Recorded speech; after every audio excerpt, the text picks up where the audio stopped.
Today all in this short discussion we are going to have a discussion on whole circle bearing and reduced bearing. In fact, these two bearing systems are quite popular in campus surveying. So let us see one GATE question, PYQ, previous year question. So in a quadrant bearing system, bearing of a line varies from. So here we have four options. Undoubtedly the option C, 0 to 90 degrees is the right answer. Let us discuss elaborately about whole circle bearing and reduced bearing, also called quadrantal bearing system. So before actually you just see here we have whole circle bearing WCB. It starts always from north. A whole circle bearing where the measurement of bearing starts always from north. We have a line AB. So here you see this is the bearing, whole circle bearing. Whereas we have another line AC. Where the whole circle bearing starts always from north, only in clockwise direction. Only in clockwise direction. You see for AC, this is whole circle bearing. Now we have another line AD. For this is the whole circle bearing system. So AD is the line. So whole circle bearing system always starts from north and only in clockwise direction. Says here. And we have another line AE.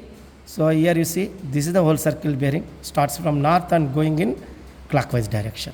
Now we are discussing reduced bearing. Let us all observe this reduced bearing, or I can say quadrantal bearing system. Here we have north, south, east, west. Again we have line AB. So this is reduced bearing. Starts from north. You may go either clockwise or anti-clockwise. You have to reach the line at the earliest. So here we have another line AC. But this time you see in reduced bearing we starts from south. And this time we can go for anti-clock also. So this is reduced bearing for line AC. Let us see line AD. So we have line AD, here it starts from south and we are moving in clockwise direction.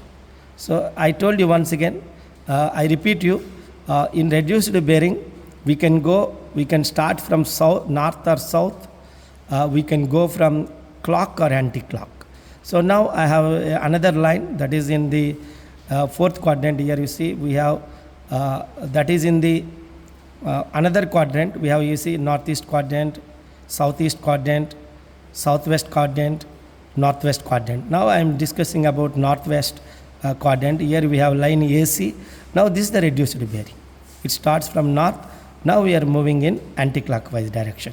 So let me tell you, in reduced bearing, we always reduces the bearing, and we limit only in 0 to 90, that is in quadrant. Thank you all.